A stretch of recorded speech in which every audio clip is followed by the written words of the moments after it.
Hello, today I'm reviewing a small stakes Texas Hold'em sit and go that I won.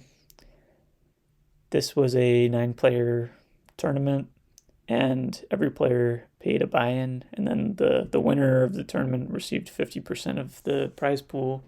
Second place received 30%, third place received 20%. So the goal is to try to win, but also to try and survive and make it to that final three.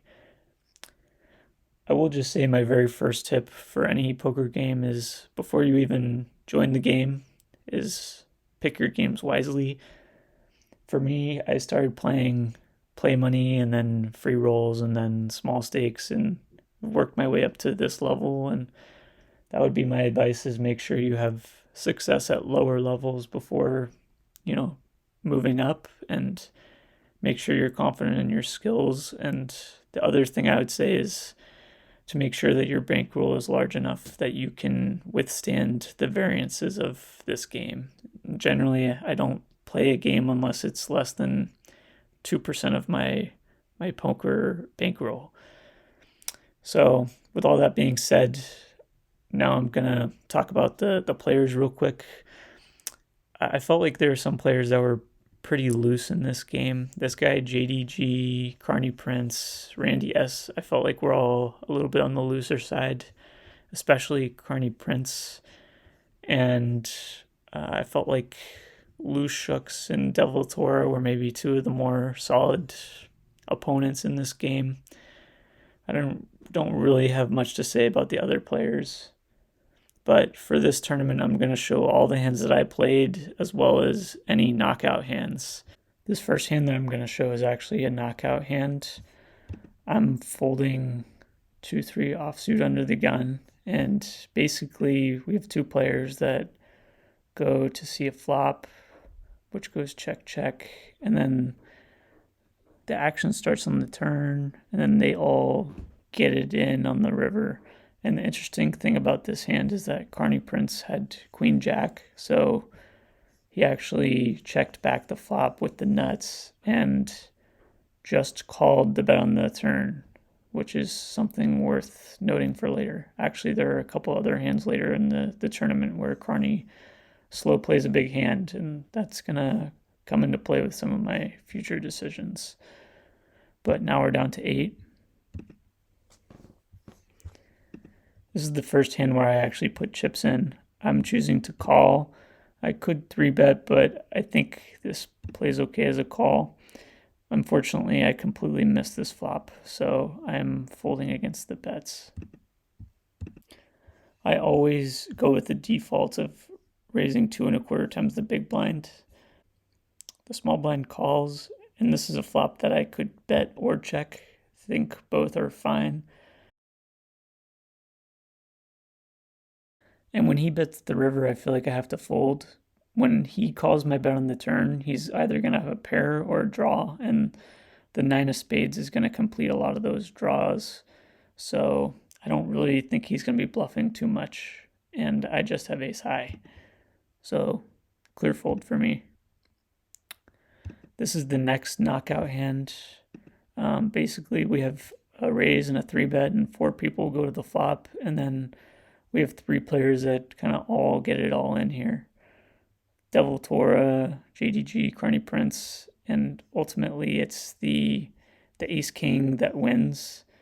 Carney made kind of a loose call here, I think, but we're down to 7 now.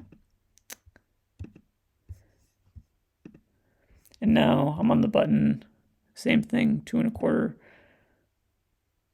This is a flop that's going to be good for me a lot of the time because I have some strong hands in my range like aces, kings, ace, king, king, queen, and given that this person just called my pre-flop raise, he's less likely to have those hands.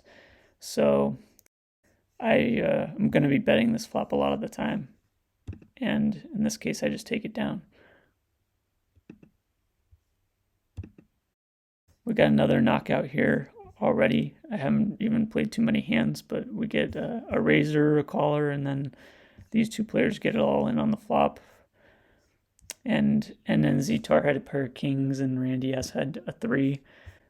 Now we're down to 6, and the big blind player only has 12 big blinds. So this is a situation where I'm going to be moving all in quite a bit. King 10 offsuit is definitely strong enough that I can go all in for 12 big blinds. It felt like a good play to me, even though he turned out to have king queen. Ultimately, I got lucky to win this one, but I don't regret the decision I made. And now this is the immediate next hand. The guy who was supposed to be the small blind is knocked out, so there's just no small blind for this hand. When there's no small blind, generally I like to raise very aggressively on the button because it's just me versus one other player, and I have the advantage of being in position. So I'm going to raise almost everything, including this, which works out for me. Another good hand here, raising king 10 suited under the gun. Randy calls. I flop a set. This is just a situation where I'm going to bet almost all of my hands, and I expect Randy to fold a decent amount of the time, but he's also shown that he's been kind of loose, like when he played the 2-3 suited, so I don't feel like I needed to slow play this hand either. This time we get a raise and a call, and then I come along with queen jack. This is a flop that's really terrible for me, so I'm folding. And then we get the next knockout here. Loose shucks goes all in with ace-9, devil Torah, called with the 5s and 1. I think that's probably pretty standard from both players. And now we're down to the final 4, so I only need to outlast one more player to get to the final 3. This time, Randy calls, and I check back to see a flop, but this flop has nothing going on for me, so I let it go. I raise ace-6 off. Carney calls.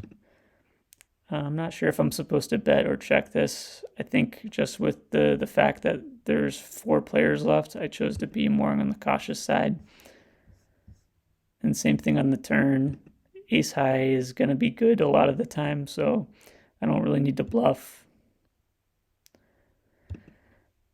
When Carney bets full size pot like this, it's kind of a decision because ace high does have some showdown value. If Carney had some hands like king high or queen high, he might have checked the flop and turn and then be bluffing the river.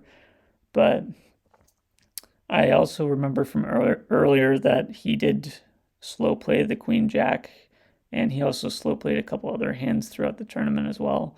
So that makes this bet on the river a little bit more credible. I also know that if he's checking the flop and turn and waiting until the river to bet too often, then that's pretty nice for me, that I just get to see a free turn and river a lot. And I'm okay letting him bluff me occasionally if that's the strategy he's choosing to take. But in this case, I folded, and he actually showed me that he had a jack, so it felt good to make the right decision there. This time it's check in the blinds, and we see a flop. Generally, when I have a garbage hand like this, I would only want to bet if I actually had a strong chance of improving. Like maybe if I had a low club or like an 8 or a 9. Those are hands that I might bluff with on the flop. But with queen 3 offsuit, there's really nothing going on here, and I'm going to check back the flop and the turn.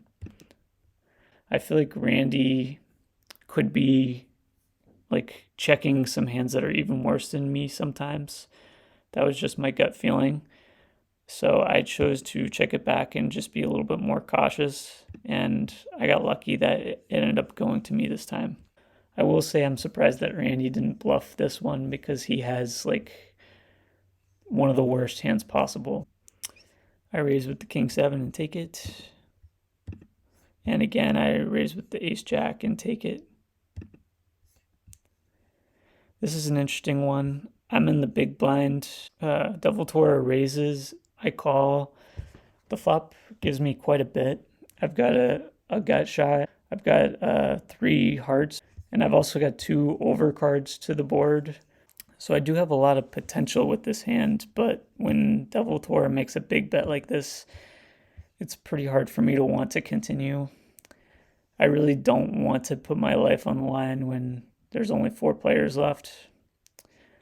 I think if I was deeper stacked or if it wasn't on the money bubble, I might have fought back here and I might have gone all in, actually.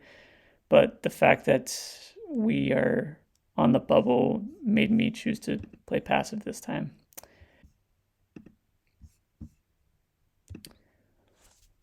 I call with 10-6 suited, which has a lot of potential, but unfortunately the flop and the turn are both pretty bad. I could have chosen to bluff the river, but I feel like when these 2 players check back the flop and the turn, it could very well be the case that one of them has a queen, so it just doesn't seem like they're the best time to bluff. I think I might have bluffed on a different river card, but not that one. But ultimately, I should have bluffed because they both had high hands like I did. So this is the 4th place knockout. And this is kind of a sick hand because, Devil Tora and Randy S both get it in here. Randy had the nuts, or the second nuts, when they went all in on the flop. But Devil Tora hit his full house on the turn in the river. So Randy S is out of the tournament, and I made it to the final 3. And I got pretty lucky to make it to the final 3 because we all started with 2,000 chips, and I really haven't chipped up too much. I just kind of played cautious and picked my spots carefully and just managed to hang on. And now that we are at the final 3, my next goal is to try and get to the top 2. This is another hand that was interesting. I don't know if I played it correctly.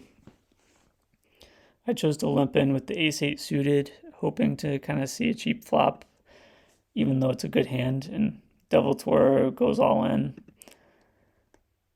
It's a pretty big shove. It's like 19.3 big blinds for me.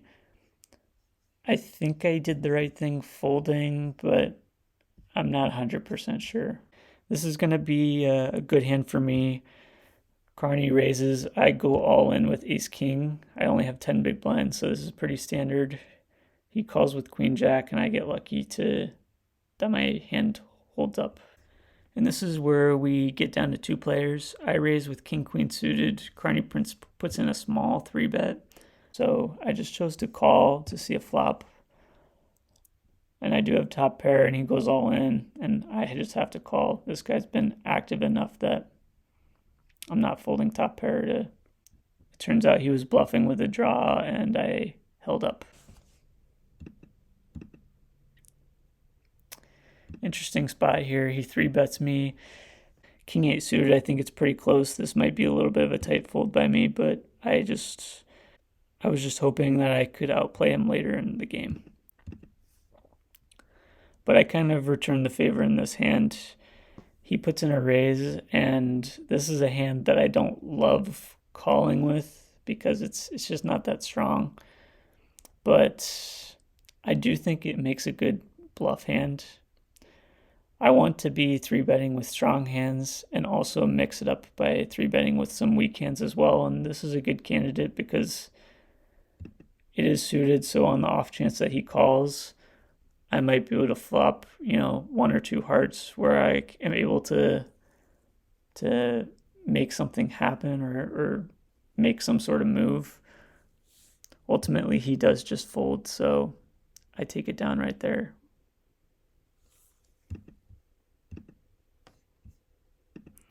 I raise, he calls. I'm okay with checking back this or betting it. I chose to check back this time. When he makes a big bet like this, I'm not sure exactly how I'm supposed to respond. It's a little bit gross. I'm kind of hoping for an ace or a king if I do call.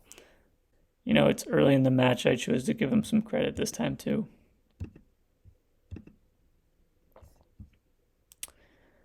He raises, I call with the queen 7.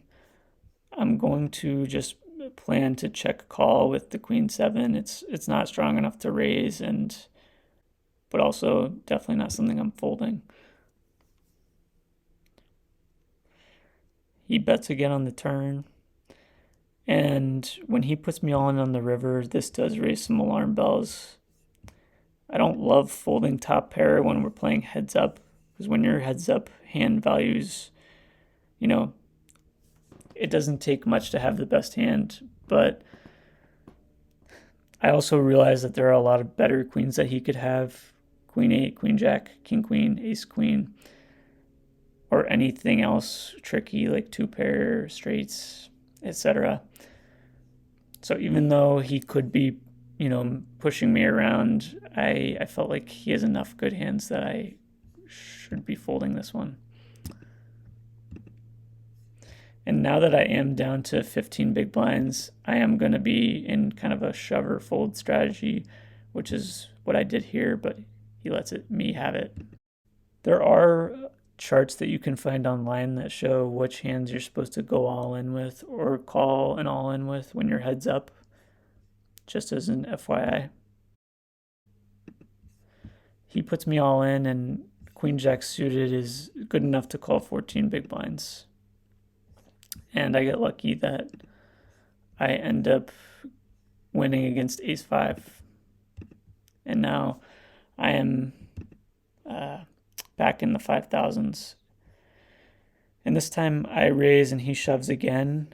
And this time it's for 28.8 big blinds.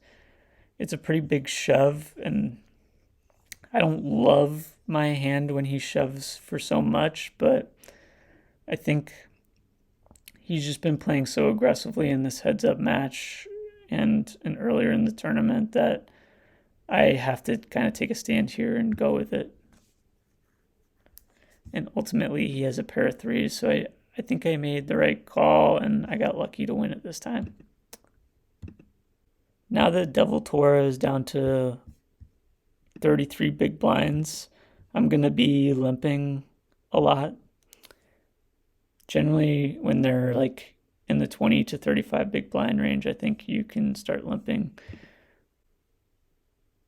He makes it 700, I call, and this flop has nothing for me, so I'm out of there. He limps, and I check with the 8-7. I do have a gut shot, but I opted to fold here. I think this was a mistake of me to fold. I think I probably should have called or check raised or something, because he's just firing so much. And an 8-7, it does have some potential when you're playing heads up. Now, this is a case where I chose to mess with him by limping in. I just noticed that he was playing so aggressively. I felt like he was going to be attacking my limps a little bit too often. So I chose to mix in a strong hand, and ultimately I got some extra money in there.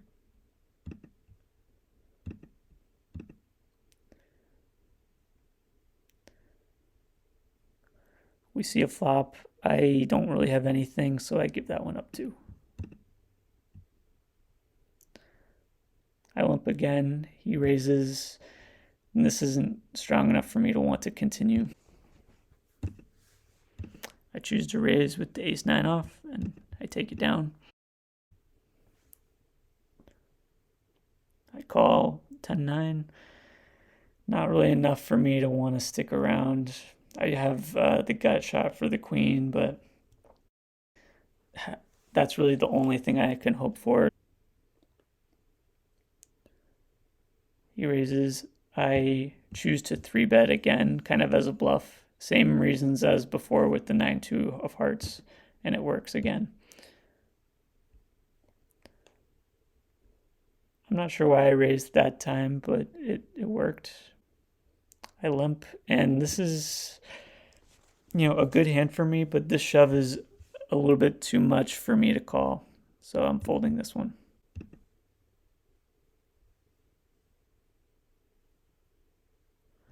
And I take that one down.